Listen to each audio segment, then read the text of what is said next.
Jah. Ja anna minna. Round 3, Soome. Enne veel, kui liigume bussiga Soome, lähme tagasi garaaži ja tulime me ju tagasi Iirimaalt.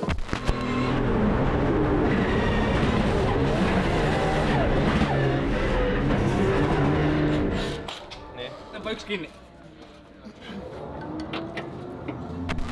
Tagasi enda juures garaažis ja juba töö käib, kuna meil seal mingid asjad jäid tegemata, mis võiks nüüd uuesti üle käia, siis kohe läks auto pukki, võtsime ära katkised detailid, tegelikult kõik plastikud auto küljest, ainult kapott jäi veel peale ja läksime autoga otse pesema, pesime kõik laiendid puhtaks, väljast puhtaks, mootoriruumi põhja alt, koopad, kuna seda jama oli seal päris palju, nii liiva, kruusa, rehvipuru, kõike, mis seal Iirimaa pakkus koos vihma ja mudaga, siis nüüd on kõik jälle värske, nagu uus ja saab auto kallal toimetama hakata. Meil on uus sidur, mis läheb külge enne Soomet ja homme lähen ka sillastendi uuesti, vajalikud sillapudinad on juba ära vahetatud ja siis oleme praktiliselt valmis, õlivahetus ja tuld.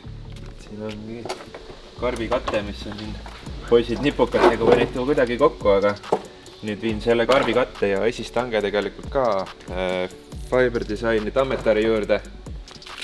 Saame selle ka uuesti korda, et siin väikesed, need on vist need Hispaania torbikud. See nurk on meil siin päris lahti. Vaba. Natukene veel hoiab kinni, vaata. Kergelt. Aga noh, saame need korda teha ja paneme värsked klepsud peale, siis on jälle ka auto välimus niisugune esinduslik, et nii esinduslik kui drifti auto olla saab, aga teeme paremaks kui see, et see on juba natukene liiga hull.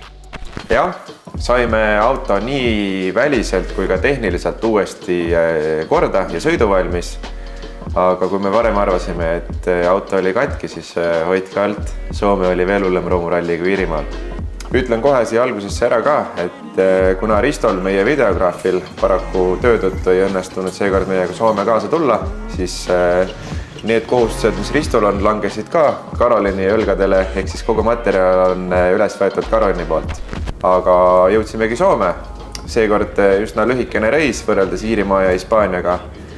Õnneks garaažist sadamasse on meil 15 minutit sõita, laevaga kiiresti üle ja sealt jäi 5 tunnikest mööda maad sõitu, et meie jaoks väga sobiv asukoht ja jõudsime endale tuttavasse Powerparki.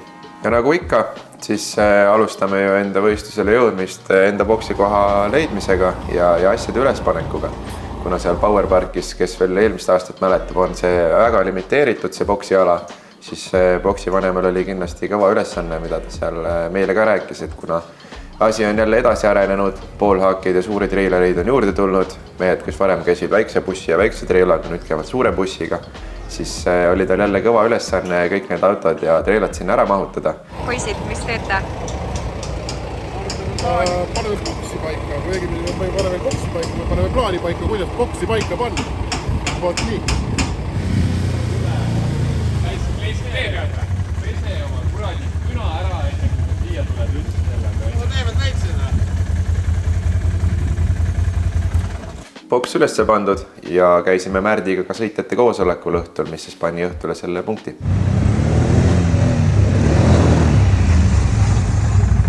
Laas. Nii ilus. Pisarad jooksevad mõlemale.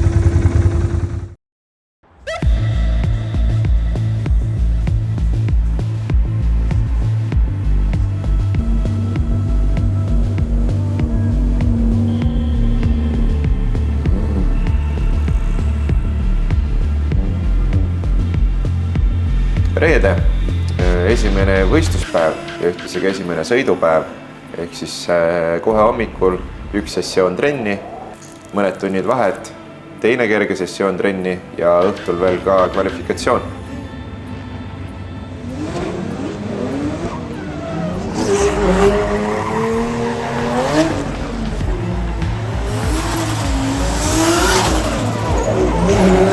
Esimene trennisessioon, rada meile ju oli tegelikult tuttav eelmisest aastast ja teadsime veel paremini, mis seal teha ja mida mitte.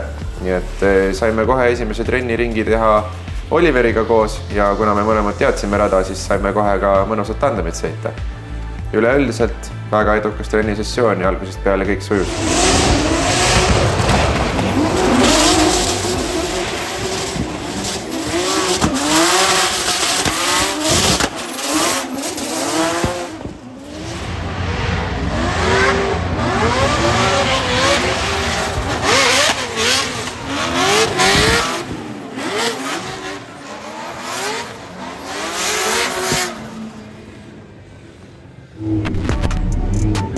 Ja teise trenni minnes hakkas just värsket tivutama ja tegime ära ühe sõidu, aga ei tundunud see asi õige. Auto nagu puris, oli jõuetu.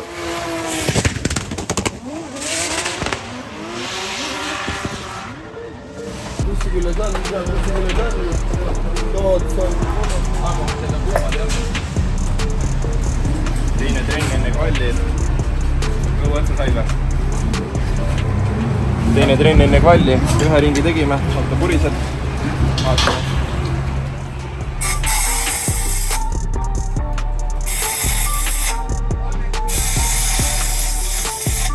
Jah, auto purises, oli jõuetu. Mina hakkasin kohe küünlaid maha võtma. Isa samal ajal hakkas logi tõmbama, et vaadata, mis logist näeb, mis segud teevad, mis tembid teevad. Ja leidsime vea üles, et auto käis liiga lahjalt. Ehk siis kütusesüsteemis on mingi rike. Hakkasime seda lahti võtma, poisid hakkasid tagant paaki maha võtma, et vaadata, mis seal sees on, filtrid, paak, pumbad. Ja mina eest siis võtsin samal ajal pihusteid maha, et siis saaks korraga kogu kütusesüsteemi kiiresti üle vaadatud. Kõigepealt siis saime lahti filtri ja juba seal kütusefiltris oli näha väga palju asja, mida selle peaks olema. Seejärel paagist pumbad välja. Pumpade sõela ees olid sellised nagu kristallitükikesed, mis on siis tõenäoliselt on see mingisugusest etanooli reageerimisest siis kas sooja või sooja-külma mingi mängimisega. Sellepärast, et varem veel sellist probleemi olnud ei ole. Ja kui me pumpasime nüüd enda nendest valmis segu kütusetünnidest seda kütust ümber, siis need on kõik täiesti puhtad. Et seal nagu mingisugust probleemi ei olnud, ehk siis see probleem pidi tekkima autopaagi siseselt. Aga kuna kõik pumbad töötavad ilusti, et sealt edasi mingisugust asja ei olnud nagu metallipuru läinud, siis hetke järeldus vähemalt oli see, et tegemist on etanooli enda reageerimisega. Pumpade ees oli ka läbi filtri läinud pihustite ette, ehk siis samal ajal kui poisid puhastasid, pumpasid ja filtreid tagantpoolt, puhastasin mina ära eest pihustid. Panime need tagasi juba peale ja siis jäi ainult tagant kõik kokku lapata ja jõudsime valmis napilt. Aeg ju tegelikult pressis peale, sest et probleem meil tekkis teise trennisessiooni ajal, aga kohe peale teist trenni, nagu teame, on ju kvalifikatsioon, kus kindlasti peab auto rajal olema.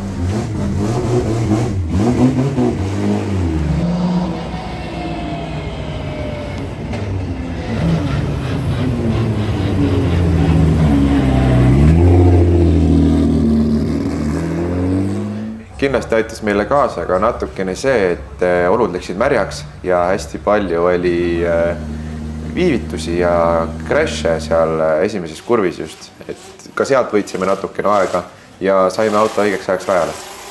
Solid performance round 2. Yeah, but Mondello Park had fell out of competition a little early. He was looking for a little bit more champagne. Could this be the weekend? He's got a very wild, Dave. And we know what the track conditions are like in this one. Looking sketchy already as he tags the handbrake. Oh, he's on the foot brake. He's making it work though. Can he get himself around? He's on the foot brake. He's on the handbrake. He's banging the clutch. There's now smoke on the track. I don't even know what's going on. He can't even keep a hold of it. That's very straight from Kevin Pazur, but he's put a score on the board. Now it's wild across the track. Pazur holding on, using every bit of his experience. And again, he's only in the sport a couple of years. And that's a great run to get through all of that misfortune and still put a score on the board. Võt jah, esimene kvalliring. Kvalifikatsiooni algus hakkas sadama, rada märjaks. Meie saime loomulikult selle osa, kus juba oli märg ja kuiv. Ja nagu ka videost nägite, siis väga palju oli kohti, mis olid veel märjad ja samal ajal ka kuivad. Et oli üsna trikki sõita. Pingid olid ka loomulikult peal, et kas auto ikkagi töötab nii nagu peab.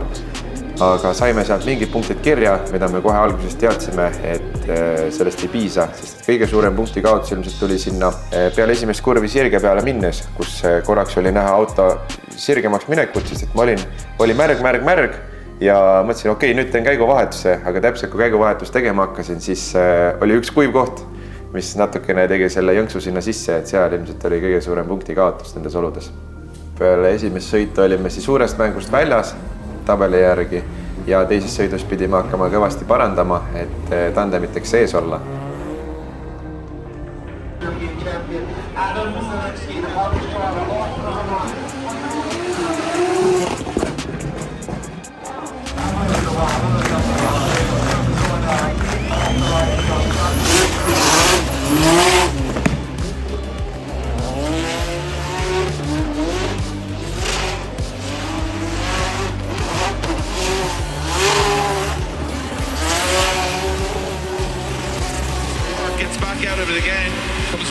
To it here, the judges rewarding that aggression to that outside zone. He's very fast through the course here, Kevin Mazur, right now, as he transitions back. Not perfect on everything, but it's a very solid showing.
Nii, laupäev ehk siis võistluspäev, põhipäev hakkas pihta tandemtrennidega, saime ilusti sõita, üsna mitu ringi, auto töötas, kõik oli super.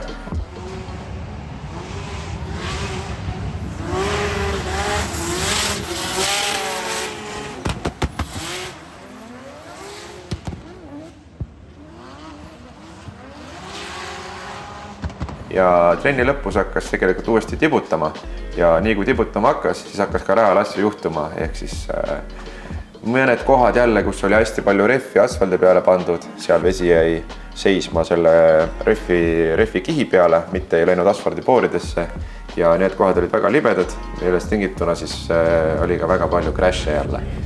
Meie tegime otsuse, et sihukeste oludega me hetkel rohkem peale ei lähe, et lihtsalt mitte riskida enne tandemsõita.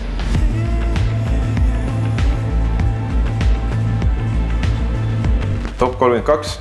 Jälgisime pingsalt ilmaradareid ja kõike, mis seal taevas toimus. Meil olid all kuiva rehvid.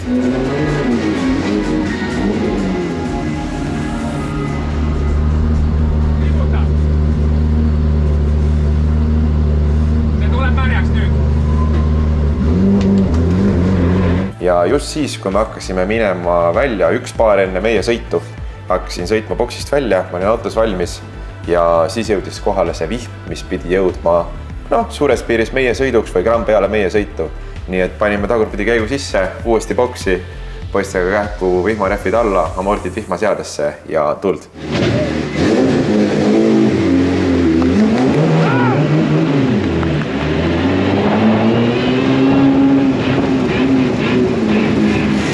These are the best of the best though, Dave. Yeah, but as you can see, look at the surface on the track. It's just like all over the place. Look at you can actually see the rubber marks where they're just sitting with the water on top of them. Because you know that the guy behind you will be absolutely pinned to the door then. Here we go, they're through and they are going to go slow. And Kevin Mazur's going to go for a really early initiation. He's onto it now. Can he play the game? Can he get that car around? Oh, look at Rob Belinsky. He's almost straight there, and he is straight, and he struggles to get that car drifted. He cannot get any angle. Vasseur takes it to the wall, and now we start to see how slow that circuit is as they come back up the hill. Goes to the wall, tags the back bumper, the rear end pushed back into place for Kevin Vasseur. They come down the hill and over the bump, and Korpelinski just can't get that car anywhere near where it needs to be. He can barely carry any angle as Vasseur manages to get up the hill, onto the wall, and across the line. Oh, it's like watching in slow motion. There, they just seem to smash into it regardless of experience, horsepower, or where we are in the competition. Look at that, Korpelinski taking a very, very tentative approach into that first corner as Korpelinski now hits the wall, Vasseur hits the wall, they both hit the wall, both lose the boot blade off the car as they come through that last section. And you can see Korpelinski now actually has a little bit more pace in the car, it seems, than Kevin Vasseur. Korpelinski on a very shallow angle though as they come through there. Now they come down the hill, Korpelinski doing a safe job here and a good job from Korpelinski in the lead position as they transition back to that last wall. Look at Vasseur trying to find some proximity wherever he can, and it's very sketchy. He almost pushes Korpelinski into the wall. No vot. Ühesõnaga, nagu nägite, siis oli paras aegluubis sõitmine selle paksu rehvikihi peal seal, kui vesi peale tuli. Korpelinskilt oli meil siis vaja võtta revenge Mondello eest ja seda ka tegime, et nii eessõit kui tagasõit olid meil paremad ja sealt paarist läksime edasi. Kevin Vasseur says back on angle please, so let's see which way the judges go. And it looks like going through to the top 16 will be Kevin Vasseur from Estonia. Kevin Vasseur from Estonia.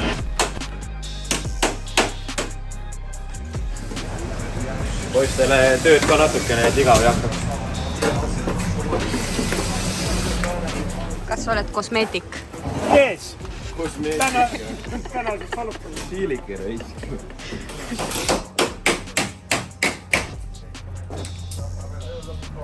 Siia väike kleep peale ja värvi. Jah. Peab veel järgmise hooaja ka vastu astu. Uut ekstreemi kleepsu, jah? 2 päeva. Jah.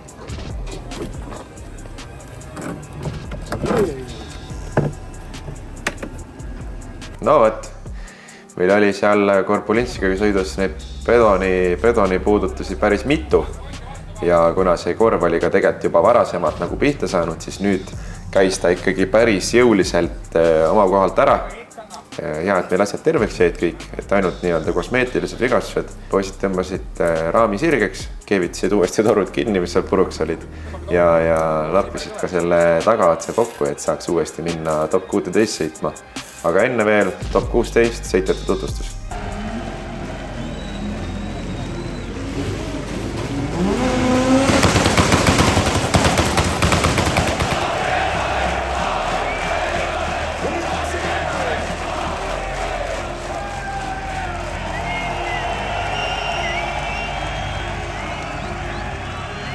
Representing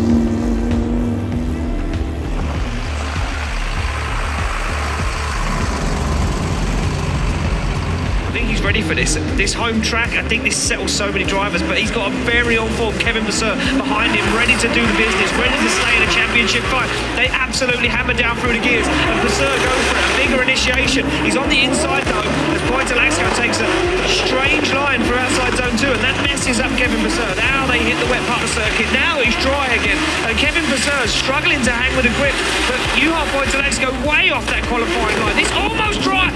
Wow, the dive from Vasseur was insane, but he couldn't hold on to it. Falls on the inside, disposes the bumper. Definitely back out again for Kevin Vasseur down on Never raced or rallied, Dave. Never raced or rallied. Here we go, second half of the run. Kevin Vasseur in the lead, Juha in the chase. But Poitalaxco now has to be careful on this initiation. He goes in hot, he goes in close, and they are close to that first car. But Vasseur's on a terrible line, and it looked to me like, Poitalaxco's shut down. So what happened there? Is there a problem with Point de l'Axo's car that was caused independently, or was it from the collision with Pazur? And if it was the collision with Pazur, then I think that was Pazur's fault because he was on the wrong line. Anyway, it doesn't matter. There's an incomplete on the first run from Pazur. Does that also put it as an incomplete from Point de l'Axo? Nii, top 16 oli taaskord väga patchid olud, ehk siis väga ebamugav sõitjale. Oli palju märga kohta, oli palju kuiva kohta ja need kuivad märjad vaheldusid täpselt seal kohas, kus ei tahaks, et nad vahelduks. Ehk siis mõlema eessõidud tegelikult mitte midagi ilusat seal ei olnud ja tagasõidus siis, ehk siis Juha esimeses kurvis läks tal sirgeks seal, küll käsipidur oli tal ära kadunud. Et selle tõttu ja meie tagasõidus siis panime 2 ratast välja ja sealt tuli siis one more time, kuna liidid olid mõlemal siukesed so-so ja tagasõidust mõlemal 0, siis tundus mõistlik meile endale ka, et lähme teeme nüüd ühe korraliku sõiduga. These are focused. Here we go. This is going to be an interesting one as they come off the line. You have Point de l'Axo in the lead. Finish hopes are with him right now as he fires in very wide, and Point de l'Axo goes in the wall, but makes it count. And Pazur has to make evasive action to stay out of it. This one is throwing body panels everywhere. Pazur makes a big dive through the center of the circuit. Now Pazur's coming for it. This one is personal now as Pazur dives through. Point de l'Axo flirting with the edge of the track. And Pazur takes a huge dive onto the door. That is what we came here to see. Every advantage he can off the start line. Pazur's car is in bits. Point de l'Axo's coming for it here as Juha fires into the door. Pazur goes wide and he has to make evasive maneuvers there. Juha as he takes the chase position now. Pazur's on the flyer, but he's a big angle. Even you have some opportunity here to get back into it. Out to the wall they go as Pazur now in the lead position, pulling some gap here. Point de l'Axo's going to make a big dive into that last corner, and he doesn't get there. He does get there. Onto the door he goes. The finish. One more time'i sõit Chase'is üsna okei. Tegime jälle seda, mis me kõige paremini teeme, ehk siis need täpsed poolavahetused ja sukeldumised kerge riivekaga oma stangega oli okei ja ka tema Chase oli üsna okei. Aga lõppotsus siis kohtunike selgitusega tuli meie kasuks ja just selle tõttu, et meie eessõit oli natukene parem kui Juha oma ja sealt edasi top 8 ja James Dean.